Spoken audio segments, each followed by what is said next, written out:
Well, good morning, everyone. Thanks for sticking with us while Poro's laptop decided that Ethernet wasn't even a thing. Good all of you to come to the annual Hangover seminar. I'm proud of you for all being here. I hope the extra Maybe little... don't stand in front of the slides. Okay. I hope the extra little time gave you a little bit of opportunity to get yourself awake, prepare for the real hardcore talk we're about. No, just kidding. But anyway, welcome. This is Poro, and I'm Shiz, and we're here to talk about Linux and size coding, a very interesting and breaching topic. So let's get right into it. But first, like you, Linux, right? That's nerd shit. Who the fuck needs that? So this is the beginner seminar for revision last year. Some of you may have been there, some of you may haven't. And they were starting to gouge interest for platforms just because it's interesting to see what people come to revision for. So they started going along the line of platforms, and this is the one showing for Windows. You see a couple of people raising their hands, it's perfectly fine. And then they come to the next thing, and there's a lot of interest on Linux. Like, you're here for Linux, but you can go there. All these interested people who seem to be kind of cool into making prods for Linux. So, sure. What makes Linux interesting?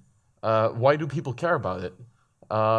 Well, it's as a demo environment, it's actually really, really interesting because there's a lot of libraries already pre-installed in the default install that on Revision's Compose setup that you can just use. You're free to use them. Like it's a little bit unlike Windows where it's a super minimal. I mean, still a bare bones Windows install. And here you can have, if you want to do a Fourier transform, sure, there's a library for it. You wanna render Opus audio that you managed to compress in there somehow? Yep, just call into libopus. It's all there. There's even fun other libraries you can use to abuse for just rendering tricks like text rendering or other stuff, which makes it a kind of cool and interesting environment to poke around with and see what you can do with it. There's 826 libraries installed by default. I'm sure you can find something you need in there. Also, the list you want to see is right there on the Yeah. site. The slides will be published later, so. We hope. Another thing, especially that's kind of interesting for size coding, is as most of us know, I presume, a lot of the Linux-based system is open source. Personally, some people would like everything to be open source, and I don't disagree. But let's say a good 99% of it is open source, and you can just see what you're doing. Like, if one of your dependencies is misbehaving, or if you just really want to see, like, do they actually do these validation checks? Can I skip these or whatever? Well, you can just poke into their source code and see what they're doing without needing to reverse engineer it. You can even do nice source-based debugging, like we're doing here, like debugging the linker to see what exactly it was doing, which makes it easier to abuse stuff, which is fun for size coding because that's what we're doing in the end. And another interesting thing is that, of course, Linux is not just desktop Linux. Linux powers a shit ton of devices. It powers your DVB receiver. It powers your phone in a very fucked up way, but let's not get into that one. So if you know a little bit about how to size code Linux, you can suddenly start extending your prods to all kinds of weird little platforms that nobody really thought of, which also makes it kind of cool in that sense. So, people are interested, and it is an interesting platform, at least we like to think so. So obviously production should be flowing in, like people should be doing stuff with this, right? They're hyped, let's go. Well, not really. We took renowned scenes first Puet and just ran a search. Roughly 1% of all productions on there, I mean, at all time, that's the past 20 years, something like that, were Linux productions, which is disappointing, So we went a little bit like, why this happened? Why are people not making more productions for Linux? What's going on? So we took an official demo party survey, which in the end comes down to taking our own preconceptions of what we think, applying maybe a little bit of alcohol to it, and asking around at the party. As one does. What's the best way to get opinions just from people here? And what we found was there were 3 distinct categories what people were running into issues with. So first is lack of tooling. There are some tools out there. There's dnload, there's bolt, and all the other stuff. But there's still a lot to go. Like audio engines on Linux, hard. stuff like that. And even existing tools have, of course, their own flaws, and it's not quite Crinkler yet. Let's just say that. Another one was just lack of information. Like, where do you even go? How do I start coding for Linux? How do you start size coding? How is it different if I'm used to Windows? Like, where do I even start? What's a makefile? Things like that, right? And of course, as a small third one, there's always preconceptions, and some of them are true, and some of them are maybe less true. For example, the very, very wide landscape of Linux distros is kind of rendered moot by the fact that revision just expects Ubuntu 18.10, and that's it. And you can just target that. And a lot of other demo parties do that as well. You just target Ubuntu, so you can go, and that works. Some party quotes. Some of them may or may not be, slightly altered. The first one, yeah, Linux sucks, but every OS sucks, which is true, but the other OSs suck which they're used to. Yeah, of course. Another one is a very obvious one. I wouldn't even know where to start, which is what I just said. It's hard to find actually a concrete starting point, like something someone made which is out there, open source, that you can just take a poke at. And the other one was mostly specific to audio, like I'm giving up on this piece of shit VST. I just want to go back to Family Tracker and make fun stuff. Because turns out Linux audio is pretty hard right now. Right, so yeah. There's no empty slide. You just press space. So what we want to do with our presentation is enable people to make Linux productions. We want to provide you with information and a little bit of our own tools. And if you don't like systemd, and that's very understandable, that's fine too. We also got the other flavors. Welcome to Linux. Also, he forgot run it, so I hate him now. Well, nobody uses run it, so that's fine. I do. Okay, so a little bit about how this presentation is going to be structured. First, we're going to talk a little bit about the concrete target platform that revision gives us. There's a lot of things to be said about fragmentation on Linux, and a lot of it is true. But considering most demo parties, among which revision just focus on a single target, we're just going to take a little loop to that and see what the target actually is and what it allows us to do. And then we're going to talk a little bit just like how Linux works, like executable basics. How do things really get executed, right? And we can then show off our cool tricks related to dynamic linking, what kind of fun stuff you can do there, how you can set up a GL context in ways that don't want to make you go to bed at the end of the day just crying in the corner.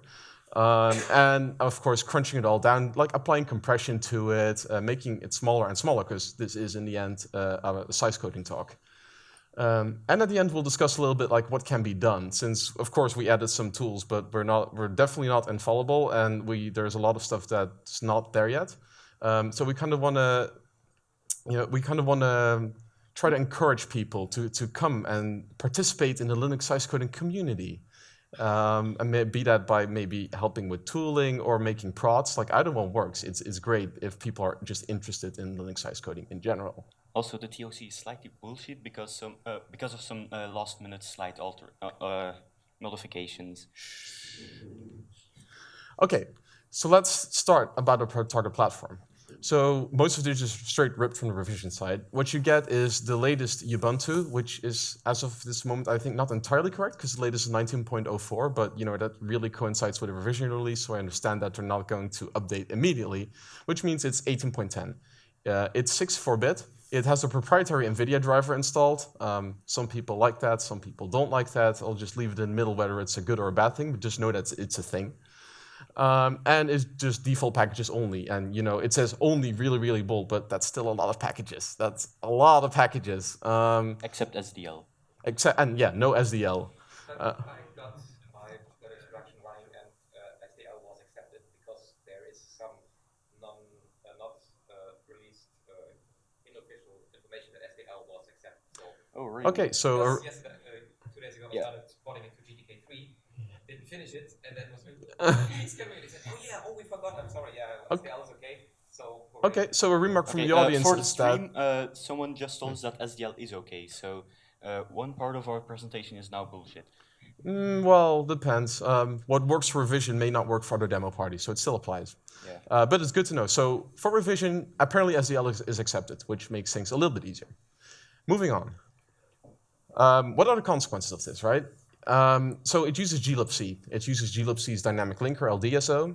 Which is an important detail, as we will see later. Yes, it's a very important detail. So there is SDL for revision. For other demo parties, that may not be the case. There's other things that just aren't there that may make life easier for you. But you can work around it. The biggest thing is, I would say, that it's 64-bit libraries only. So there's no 32-bit binaries. You don't get a decrease in code size that brings with you. Linux has a nice ABI called X32, which is 64-bit code, but 32-bit addresses, which work nicely for slimming down your binaries. But it doesn't work because it doesn't have the X32 libraries installed. So none of that either. And if you want to make a simple prod output into console, you can consider static linking. Maybe still not for size coding, but depends on what you want to do. If you want to do libgl, forget about it. It's not going to work. Libgl needs to be dynamically linked because that's how it works, sadly, these days. Okay? But so, as we said, a lot of interesting packages are already there, and they're just waiting for you to use them. They're like, come to me, I can make you do cool stuff. I can make you do with like this Fourier. There's text to speech. You can do text to speech, and you don't even need to do effort for it. That's pretty great. You can abuse other libraries to do text rendering. There's so much you can do that's just out there, and it's fine, and it's allowed for you to use this. Enough sales talk now. Enough sales talk now. Nah. But it's up to your own discretion about what to use and what not. Because you're allowed to use things in the base distro, but the base distro, like the package list, is not just adding to it. Things may disappear. So a good thing to use is just check the dependencies. If a lot of stuff in the base distro relies on a package, it's not likely to go anywhere anytime soon. This graph is actually slightly wrong, but it illustrates what I wanted to say. So you see libffw. It has two dependencies, although the command I used to generate the graph is slightly wrong. But let's just say for the sake it has two dependencies. It's like slightly unstable. It may go somewhere, may not go somewhere. I wouldn't be too certain relying on it.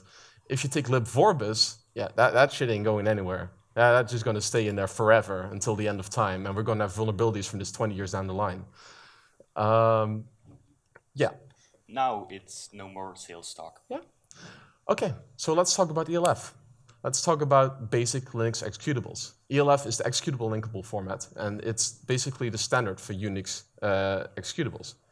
So ELF headers can be big. There's a lot of them, and a lot of them are optional. This is the standard one. You need this one. This is the executable header. Then there's the program header, which is another, lot of bytes. Symbols, there's a lot of stuff that just goes in a standard executable that is not really needed, but it's a lot. So who checks these? If you run a static binary, the kernel just loads it immediately and it does some checking and it runs the binary. If you have a dynamic link binary, the kernel decides, I'm just going to invoke the dynamic linker instead, and they can figure it out. So the dynamic linker actually does the checking. So that's two very different things you need to look at, depending on what your use case is. Okay, continue. So it doesn't need all of these fields, obviously. Come on. Yeah, this has been known for 20 years that the kernel doesn't look at half of them or even more, and that you can overlap some stuff, etc. And even the things the kernel looks at, it doesn't really look at. Like you can fudge it, and it's fine. So you can do fun stuff with that. You can overlap fields. You can make them 0 so they compress better. You can just jam code in there because why not? Or you can just entirely leave them out, which is probably the best case. Yeah, except that LD.so is slightly more strict, which is kind of annoying. We're going to get into that. Yeah. So look at this completely bullshit ELF, right? The class, who knows? The OS ABI, Linux, like Unix or Linux isn't it, but it's not. 2 megabyte binary, 20 megabyte binary, it's not a 20 megabyte binary, I can tell you that much. So, it would be completely impossible to run this, right? Well, works fine, Kernel doesn't care, dynamic linker doesn't care, it runs. Well, it's a static binary, so of course the dynamic linker doesn't care. Yeah, but, even for a dynamic binary. Okay, so a little offshoot here into process loading. You have your nice little terminal here, and you said, I want to run a process. Okay, so what the terminal does, it actually duplicates itself. So you have two terminals, and one of those will execute into your binary, into your nice, great demo prod that's going to wow everyone. So what fork and exec are system calls. And the kernel kind of decides what happens when you run that exec system call. As I said before, static binaries, the kernel does it directly. Dynamic binary, it's done by the dynamic loader. So you want to look into the sources of what both of them do. Unparsed fields, you can do fun stuff with that. Even kind of things that you need, like the entry point field. Well, the entry point is completely arbitrary, so why not also make it valid x86 code? It's 4 bytes free, or 8 bytes if you're on 64-bit. You can do fun stuff with that. All right. So a little basic size coding thing.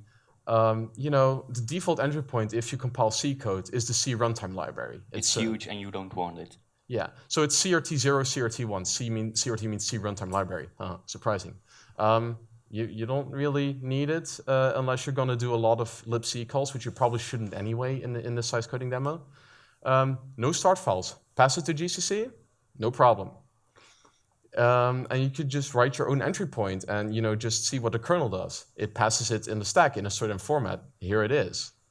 You have your little argc there, pointers to argv variables, pointer to environment variables, closed by null, and then some kernel info. You can just grab this off the stack yourself. You don't need a heavy C runtime library.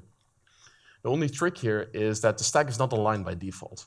So if you're going to do as a Z instructions, and if you want, likely some of your libraries will, just align that stack or it's going to segfault, and you don't want that. There's a single 1-byte trick, push rex, aligns your stack. All solved. So you can do a nice little demo. You can do manual systems calls. Just don't call into libc. Just do it yourself. Int hex80 is the standard for 32-bit, syscall for 64-bit, and SWI if you're doing ARM coding, which we would love to see, by the way. If you're doing that, hit us up. Graphics, you can do GL and simple static stuff. So you write to your console, or you write to VCSA, which has a nice prod there, which actually uses that. Or you can use FBDef, which is, it's a console, but it's slightly fancier. No, it's just a 24-bit frame buffer. Yeah, exactly. Well, frame buffer device. Sound, well, you can open the device files. You can do def SMD, and you can IOCTL them and write them, but nobody does that, so just fork and pipe to APLay, which is really small and also the simplest. APLay is built in. It takes PCM data. You just stream it to it, and it's fine. Easy. So here, meet Marcos. Marcos is a serious programmer. You can tell, he has a BlackBerry, he has a tie, he has a revision logo on his shirt, and he runs a Windows shop. And he's he doesn't know what a dynamic linker is. He doesn't know any of that. He just wants to code demos, and he's interested in Linux size coding. So what Marcos needs, he just wants to use GL, right? He just wants to write a shader and get a nice little effect. What our Marcos here needs is dynamic linking. That's the real pie there. But it's hard. He's heard that hard. So we're here to help him out a little bit, get him into the groove of getting a nice little demo. So what makes dynamic linking so hard? What makes it so heavy? There's a little dynamic link binary here. Stripped, it's still 14 kilobytes. You're not going to get a 4K with 14 kilobytes. Even on a 64K, that's already 25% of your space. There's a lot of extra headers involved. This is one symbol. That's a lot of bytes. It's a lot of bytes. Then there's the little field which tells you to actually use the dynamic linker and what its path is, the interpreter field, extra bytes. The libraries you need, extra bytes. All the symbols here, verbatim, because also the symbol string is in there. It's not hash based or anything. You have the full string. If you ever seen GL symbols, they're not fun. Yeah, and then because you're suddenly dealing with libraries, you have to deal with position-independent code and relocations. You have to patch your main binary to actually deal with the fact that a dynamic library can occur everywhere in your address space, which just sucks. So there's a lot of extra space involved here, and it makes it really annoying. And then there's all the support headers in your ELF to deal with this, the dynamic section and the string index section, string tab, sing tab, everything. Right, so here's a little relocation. Yeah, can you continue? Right. So what is a relocation? A relocation is kind of a little hack to deal with the fact that the library can be loaded everywhere in memory. In the old days of Unix, there used to be actually a central system registry which statically determined where every library on the system in the memory space would be loaded. unsurprisingly, it doesn't scale well at all, so we stopped doing that. Now we just say, well, it can be whatever, and just patch my executable to refer to different addresses, and from when it's referring to that dynamic library, which is kind of a huge hack if you think about it. But that's what we dealt with. Every time an instruction acts as a symbol, that instruction needs to be patched. This used to be you get huge relocation tables. It's better now. So one of the things we have now is a global offset table. Global offset table is a little table at the start of your binary, and it has all of the references. And so only the relocations only need to run once for every symbol, and it just patches that table, and you can just refer to it. Except it's more bytes in your binary. Yeah, it's more bytes. It's better, but it's still more bytes and it's relocation entries. The PLT basically is our little stubs that call into the global offset table, because global offset table is for all kinds of data, and the PLT is for procedures, for functions specifically. So you want a little stub that jumps to that table. So if we're going to do header parsing, like ld.so, the glibc dynamic linker, cares a lot more about what your headers have to say. They actually say, the ELF class doesn't match. It has to be 32-bit or 64-bit.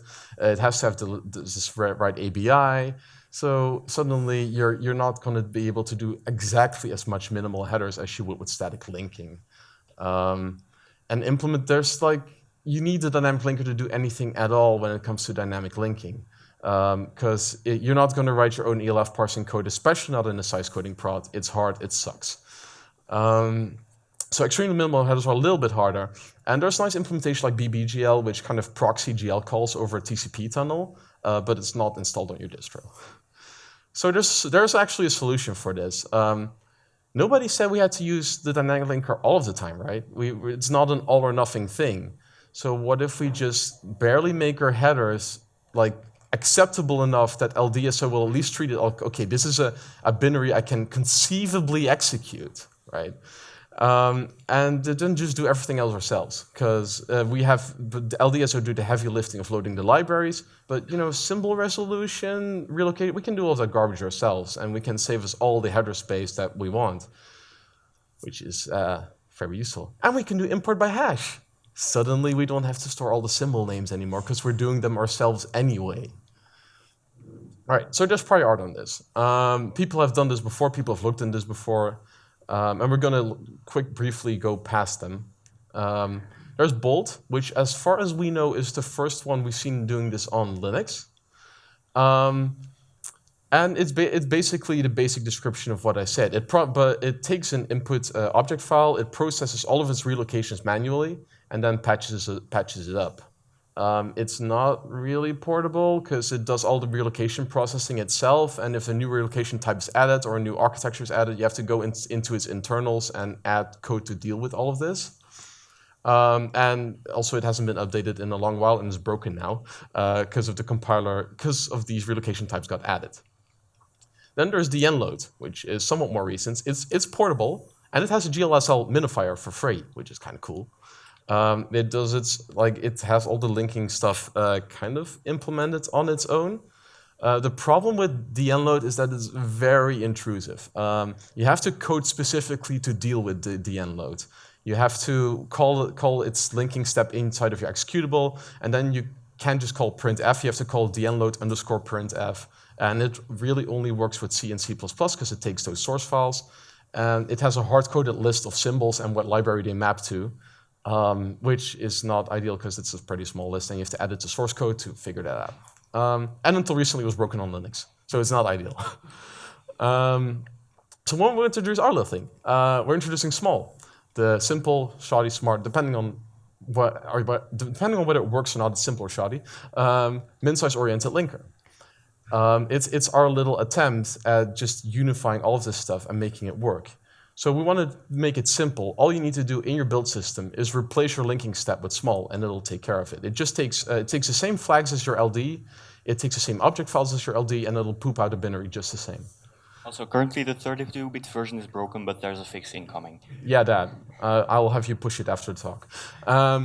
So yeah, it just wraps it. The loader code is platform specific, but it's not too hard to port it to a new platform. yeah, you just feed it everything that you would feed your normal build system, and it just works. You don't have to rely on it being C in the first place. If someone gets it to work with Rust or whatever compiled languages, amazing. Like, let us know, but it should be theoretically possible. And it uses a custom hash-based import system. Other dnload and bold, they walk the string tab and the sim tab parts, which means you still kind of need to embed a lot more tables in your binary than you need to. So no, they parse the string tab and the symbol table of the other libraries. Yeah, I know, but there's still some extra stuff in your own binary that you need to add. Yeah, like okay. Anyway, not that much. Anyway, right. So we use that, so it's smaller once again. There's a GitHub link, by the way, but you'll see it at the end of the presentation. So small is the light side and dark side, and the light side is how it just takes your object files and poops out a new one, which is pretty uneventful. It scans all your input files for unresolved symbols, and we just invoke readelf and scanelf because we're lazy. You can see it here. There's a nice little printf check call and a global offset table. Then we resolve all the symbols against the system libraries and create a nice hash import table. As you can see here, this is actually part of the ELF header that it generates. So you see like, so it's in libc and it's printf check. Good. And this is the hash that belongs to it. That's all. This is just a label. It's not actually embedded in the binary. The only string embedded in the binary is a string of the actual library, since we want the dynamic linker to load it for us. We're not going to do our own ELF parsing. And once we have that, we can create a new minimal elf header. It embeds our table. We have a nice little linker script that strips out a bunch of stuff that's not needed at all. We attach our loader stub, which iterates over this table and resolves all the symbols. And it does a final link and poops out a binary. There you go. So that's the light. The dark side is the actual loader, because the loader is a little bit more magic than this fairly generic step. Right. So what we use for the dark side for the loader is, well, you have to abide by all of these tables in the ELF to make the dynamic linker do what you want it to. But why not just abuse the dynamics linker own internal state yourself? You can just do it yourself. And just see what it has. Like once it loads a library, it has a map of all the symbols in there already. It does this for you. So all you need to do is walk that table. So there's two ways to do this. And what dnload and bold do is they use a dt_debug section, which is a section you can keep in your binary, and that's filled in with the address of the link map structure, which is a generic structure. But if you look past, there's more fields that we care about. But that's extra sections in your binary, and that's what we wanted to avoid. We figured out, well, actually it turns out if your binary start code runs, the address to that link map is just leaked from the environment that ran before it, dl start user, dynamic linking user start function. On x86, you get it for free in EAX. On x86-64, you get it for free a little bit more indirectly, but it's still like a few instructions at most. So we can just leak it. Yeah, because the ld.so entry point is some custom assembly by the glibc guys. They put the pointer to the link map structure in EAX and then calls an internal function. But because of the ABI, the pointer stays in EAX when that function returns, and then it jumps to our entry point and, hey, we have EAX. It's kind of more complicated in 64-bit but you can avoid it because for that library call, it pushes the return address on the stack, which you can still just read, and then you can read some parts of the code, and then you still have the offsets to the link map structure. It's slightly more complicated, but it's perfectly doable. Rilke called it quite insane but viable, so that's a good thing, I think. You get the stuff for free. It's free. It's free LDSO state. So here's a little part of the link map state, which actually has what we're looking for. So it uses the GNU hashing algorithm. It's not really interesting, aside from the fact that these are the fields that we use, and we can iterate over them and get all the symbol information we want in the loader. One thing, this is part of the link map structure, but it has a public part and a private part. This is the private part. Yeah, this is very definitely the private part, which means it's like subject to shuffling around a little bit, but we just find the entry point. We know the entry point, and it's also in there in a slightly higher field. And we just search the linker map for that entry point, and we just go a fixed amount of bytes from there, and it works. And this can be done really efficiently thanks to x86 string operations. God bless x86 and its CISC bullshit. So I didn't check this, but Me neither. I think that's about correct. If not, Probably a bit less. yeah, probably I a think. bit less. I mean, because I got a final binary in around 300 bytes Yeah, for it's Hello less World. than. So Okay, I filled this in at 4 a.m. and I did last night, and I didn't bother to check. So it's like around that anyway. So for 64-bit x86, we use our own mini PLT and GOT, which basically mirror the same way the standard PLT and GOT work, except smaller. For x86, we have a nice little trick we can use. So for every symbol, we have like the little hash here, which is dude beef in our case, and we prefix it by E9. I'm not sure if any of you know x86 assembly well enough to, by heart, know what E9 is. It's a jump, right? Yeah, exactly. It's a relative jump, to be exact. So what the x86 32-bit loader does is just replaces the symbol hash by its address relative to that instruction. And we get the PLT and the GOT in one. It's free. Free space. The PLT is the GOT, and external data references, you don't really use them anyway, so it's fine. There's other small tricks you can do. The interpreter header, like, do we actually need it? It turns out that the linker, the dynamic linker, doesn't care if it sees a PT interp header or not. You can just directly invoke the linker, because it's actually a binary with the executable as an argument. So if you have a shell dropper, you can abuse globbing, like we do here, and save a couple of bytes from that field. Sections, we need some anyway. You just get one giant RWX Uber section. It won't work for GR security, but if you're running a demo with GR security, then what are you doing? Right, and then it's like argc, argv, env. You can care about them. You don't need to.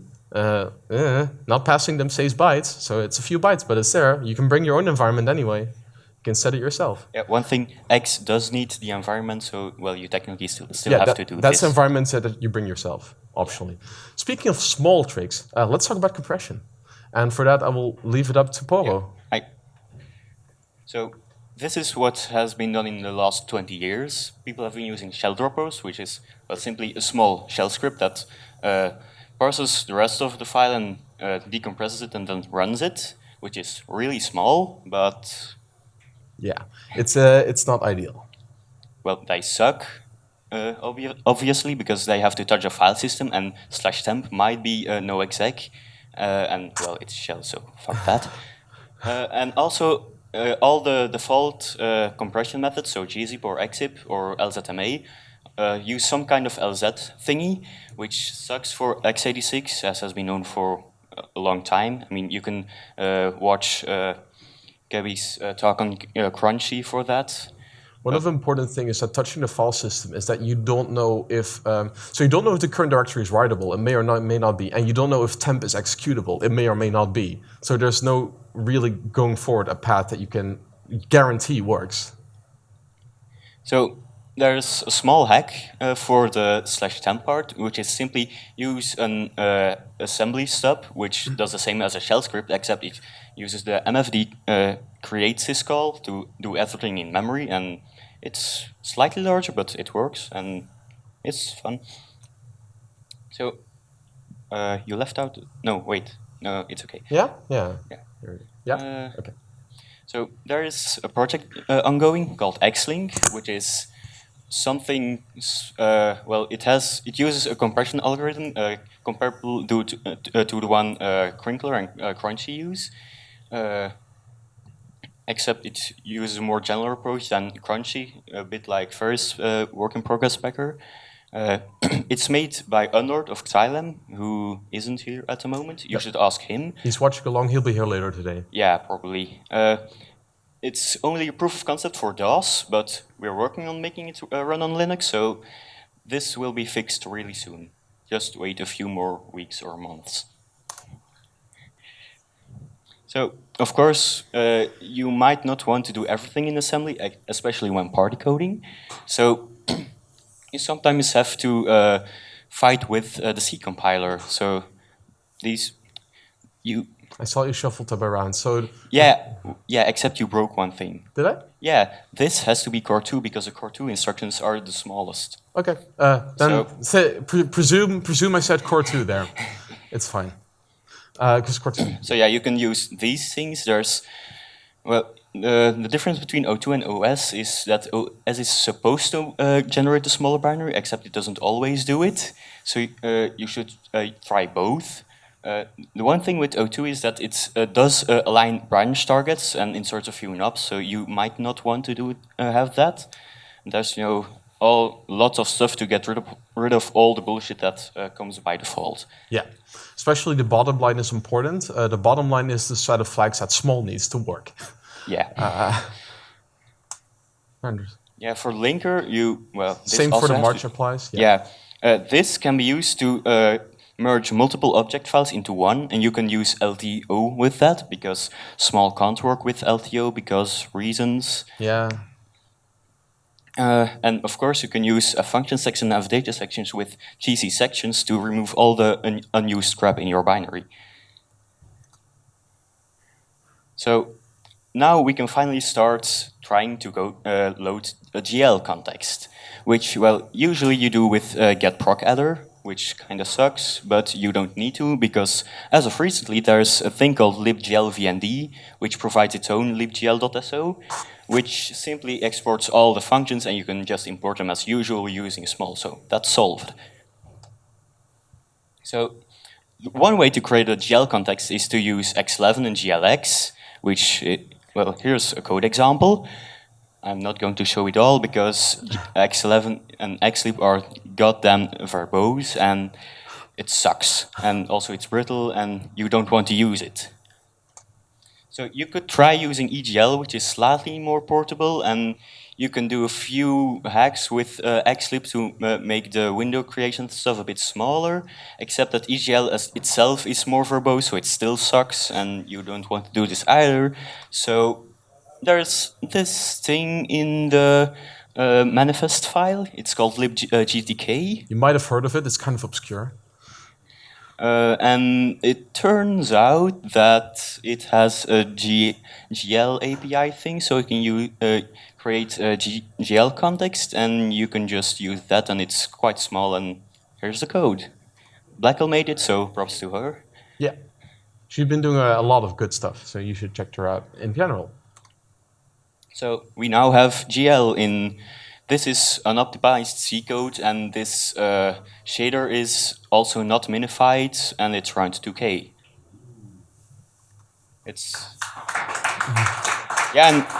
And the compression is also suboptimal because Xlink doesn't work yet. So within a few weeks or months, this can be around. Well, we can lose an order of 512 bytes easily. Right. So take over. Yeah. Okay. So these are a lot of funky little tricks we discussed, but there's a lot of things to be still going. Like we may have like half of a crinkler or something in total now. There's a lot of things that still can be done. There's a lot of things that can be improved upon. This is just the beginning of what you can do on Linux. Especially because small is quite buggy. Yes, but that's a different matter. So in other words, go make an intro. Go make tools. There's stuff out there. And you can contribute and have fun, and let's all make Linux things together, because it makes us feel warm and fuzzy on the inside. And I hope you're convinced a little bit that Linux just may slowly be starting to be a viable demo to do your next prod in. Also, you should read all the source code of Van Dehi and Small, etc., because it's really fun to read. So, yeah. So here's a list of people who contributed to the Linux scene in various ways or inspired us. Really shout outs to them because, walk on the shoulders of giants and things like that. Yeah, Team 2010 technically have been doing Windows demos, but on their GitHub there's a GLX thingy because one of them runs Linux apparently, so we can just steal their code. So, as that, we'll take questions. I hope there will be.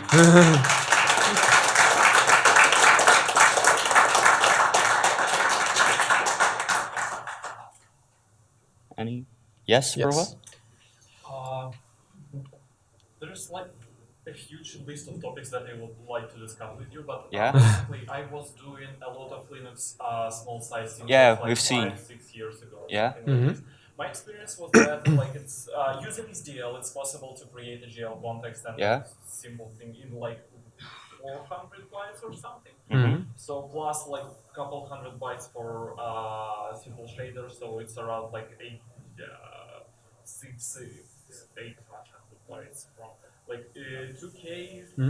Yeah, it's still quite large So- for compared to what's possible on Windows currently. The But que- we're getting there. The question from the audience was that they managed to do, using SDL, they managed to get a simple setup in roughly 800 bytes total, is that correct?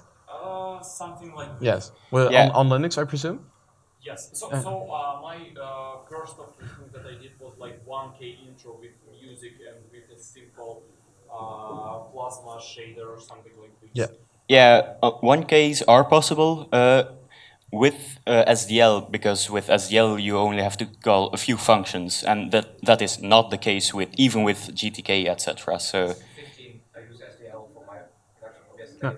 Nice. 15 calls with SDL, and when I tried with GTK 3, although I didn't get it to work, it was like So, close to 30.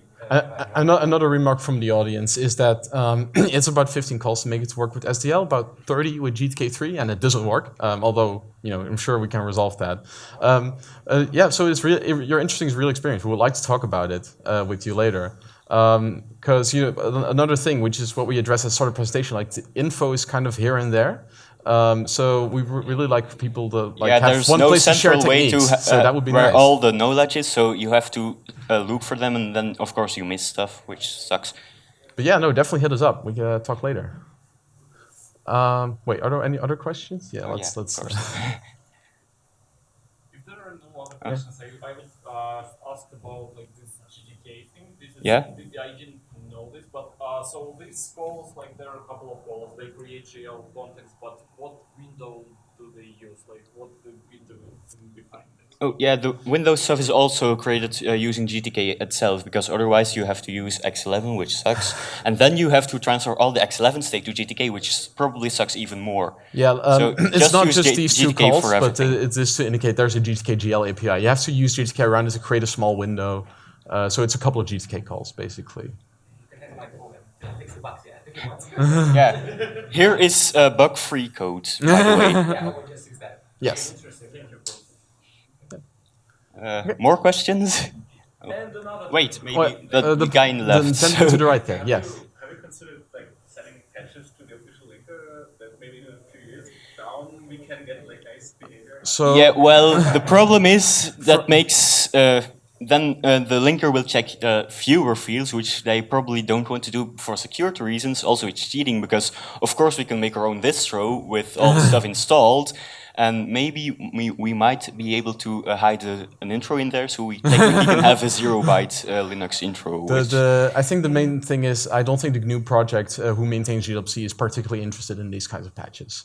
In my experience in dealing with them, I mean, if anyone from glibc is watching this and might want to allow this, please contact us, because we have some fun patches waiting for you. But I might add something. I used to work for Canonical for a very long time, and at least on the distribution side, I would say that the distributions and the companies supporting those distributions, they're probably welcome things which make Linux in general for the public a little bit more sexy, and maybe offer some maintenance, packaging, service work, Okay. these kinds of things, which certainly will not go upstream. yeah. On the distribution side of things, I would Yeah. assume that they will be more than willing to accept one or two. So Yeah, the wait, for the stream, someone asked whether patches, sending patches to glibc or something is possible, which probably isn't. Then someone else said that not upstream, but for distros, these patches might be feasible, but we kind of doubt it. or maintain packages. It might be interesting though. Yeah. And see how much of this is interesting to maintain on a distribution level. Because I don't think Smallest, for instance, and we'd have to keep in track with the Ubuntu release cycle, which we can just keep on doing our stuff, and demo coders will grab it from Git anyway. So it depends a little bit. We can think about that. That's cool to know. Thank you very much. Right. Is there any other questions? Yes. Maybe we can also talk a little bit afterwards in general. Well, but- I can continue. Like maybe that's usually. Yeah. Yeah. Well, we have 2 more minutes. Okay. Is there any other questions? Yes. So, you've been doing this weird, like, linker, symbol hashes, trickery. One of the questions, like, whether that's stable in the long term. So you are poking into Yeah. private, Yes. Yeah. private parts of this thing, and like, whether are you sure that it's stable across distributions? Okay, so Yeah, that's a good question. the question and- from the audience Oh, yeah. was we're poking into parts of the dynamic linker for with small parts of the state that are private for good reason, and whether that's either a portable and be stable in the long term. So, of course, it only works with glibc and not muzzle, but everyone uses glibc, so that just works. Yeah, sorry, but then, of course, there are other things that might break because relocations change. There's other stuff that changes, and if you look at the Git history of the link map struct in glibc itself, it's mostly really old, except for one thing, which is all the DT stuff or something. Well, it has a table for all these pointers, and this gets larger and larger by time, but that works with our entry point searching hack with. We can work around that one, and if anything else changes, well, chances are high that something in the end load or something like that is broken as well. So Generally, it's good enough. Generally, as far as we've seen in the Git history, the part we care about is stable. Portable, well, distros don't really patch glibc like that. We found because it would break their binary compatibility for other things. Well, the question is like whether the exact assembly and memory layout generated is dependent on like some weird correlation, Lincoln flex or whatever. It shouldn't be. Well, it uses some offsets to the private parts of the link map struct, but then it adds to those offsets another constant which is derived from the entry point search. So after the entry point, it still assumes those fields are, well, stay the same, but for the last, well, more than 10 years they have, so It helps that the fields are mostly word size anyway, so you don't have to deal with padding. Okay. Yeah, we can do one more. yeah, unless the orgists think we need to stop. But Okay. yeah. Last question. Another question about the whether it's really necessary. Like my experience from just storing function names as strings inside a binary and just DLCing them or whatever. It was like this was okay, but compared to that, your approach, like how much bytes does it save? Well, first of all, it depends on the compression method. Just a second. The Oh, question yeah, from sorry. the audience asked was, so how much space does it actually save to do import hashing instead of just storing the symbol names in the binary and calling the LSIM or other approaches? Yeah. In my experience, the LZ-based stuff is actually better for compressing strings. But when Xlink is finished, it kind of assumes an x86 memory layout, and then if you want to compress strings with that, it probably will work not as well. So having a few bytes for the hashes might be better. And of course, if you're using the LSIM, etc., you also need all the ELF stuff for importing the LSIM in the first place. Also, to be completely transparent, I started small because I thought it was a fun thing to do, and not necessarily. But we figured out it worked pretty well. Yeah, and he also did it before looking into what has already been made, because kind of. all the knowledge is quite fragmented. Okay, well, if that's everyone, we thank you very much for coming. We have one last thing that I don't think you know yet, but I pooped it in last night. I put on a very small example repo for what you can do to make a Linux demo with all the things we discussed today. So you can use a small and Vondehi, and you just run make and put things in source, and it will mostly work. So if you want to get working on a demo, here's your framework. Go do it.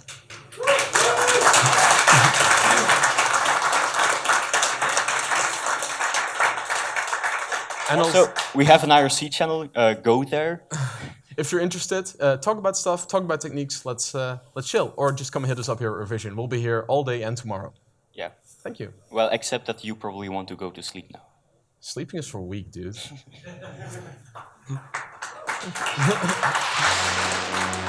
That's all we have.